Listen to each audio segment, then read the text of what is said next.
I'm here to talk about success. The first rule of success is to have a vision.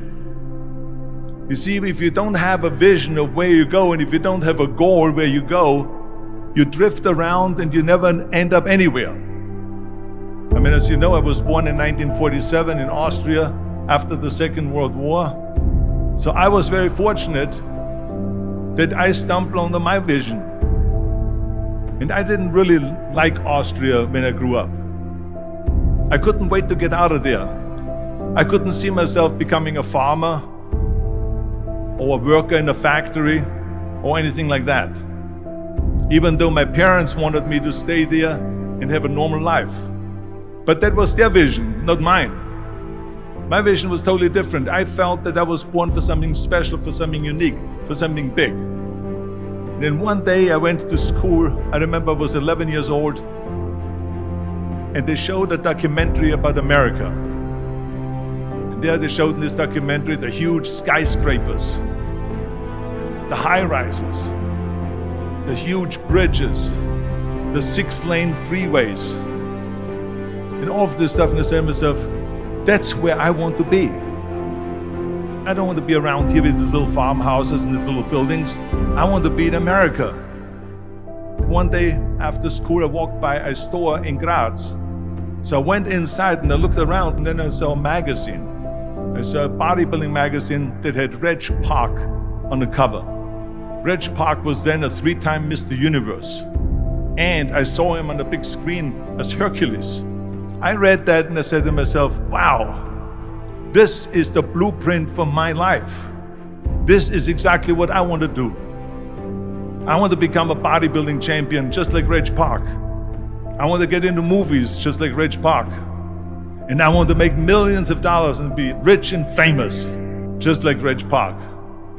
Do you know how great it felt that I knew where I was going? Imagine the majority of people don't know where they're going. I knew where I was going, that I'm going to become this bodybuilding champion just like him. So it was just a question of how do you do it? I was so relieved, because when you have a goal, when you have a vision, everything becomes easy. So people always ask me, when they saw me in the gym in the pumping iron days, they say, why is it that you're working out so hard? 5 hours a day, 6 hours a day, and you have always a smile on your face. And I told people all the time, I said, because to me, I'm shooting for a goal. In front of me is the Mr. Universe title. So every rep that I do gets me closer to accomplishing that goal, to make this goal, this vision turn into reality. Every single set that I do, every repetition, every weight that I lift will get me a step closer to turn this goal into reality.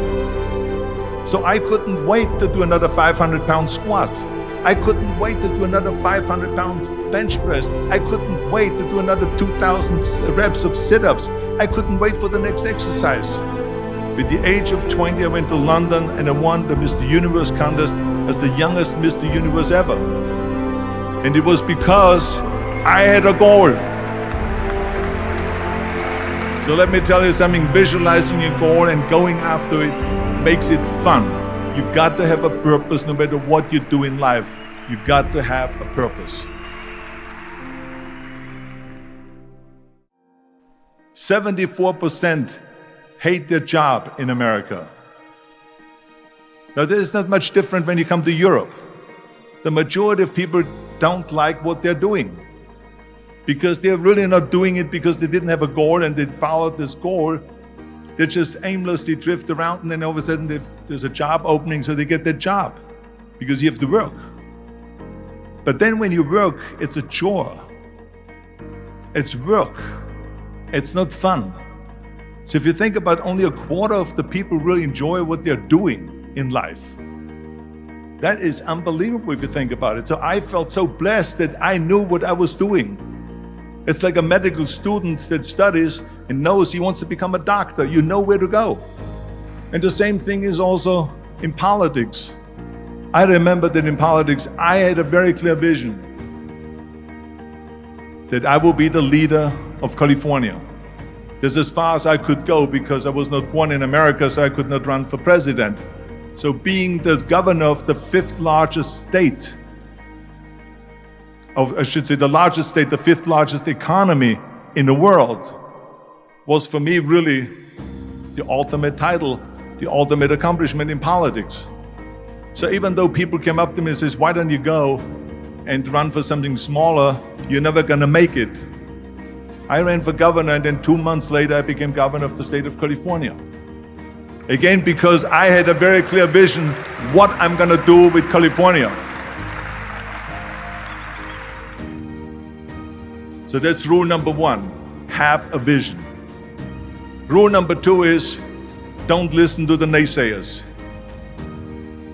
Don't listen to the naysayers.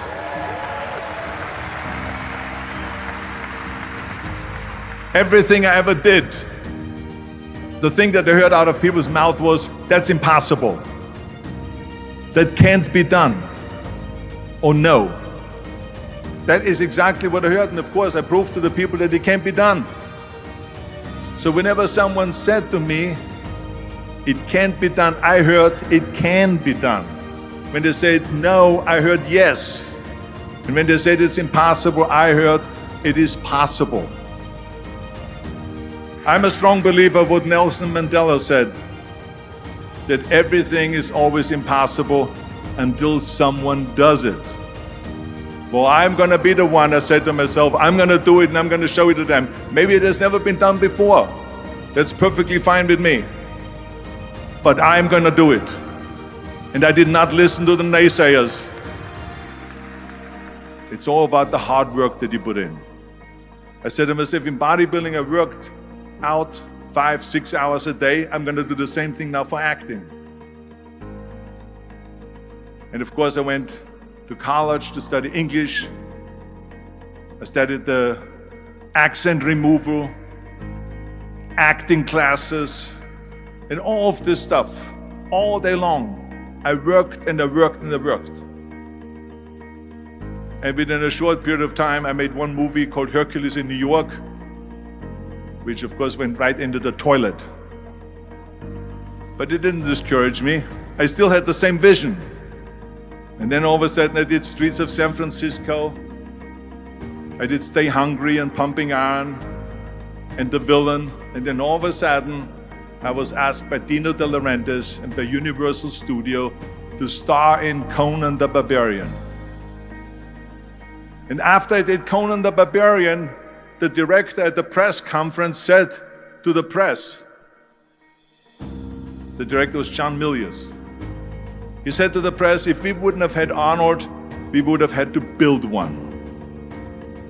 So think about that. The very body that they said can never be sold because the time is wrong. A few years later, I'm doing Conan the Barbarian, and it was the #1 hit at the box office when it came out in the summer of '82. Think about that. And the director says, if we wouldn't have had his body, we would have had to build one. So all of a sudden, my body became an asset, not a liability. And the same thing was with Terminator. After we were finished filming Terminator, Jim Cameron said to the press, if Arnold wouldn't have had that accent and talked like a machine, I think the movie wouldn't have worked. So think about that. The body and the accent that they attacked was an asset. But I didn't listen to those losers. I didn't listen to them at all. It's just the reality of it is that you cannot listen to the naysayers. So this is a very important lesson for all of you. So when someone says, no, this is a stupid idea, you in your mind, you don't have to say it, but in your mind just say to yourself, you asshole. What do you know?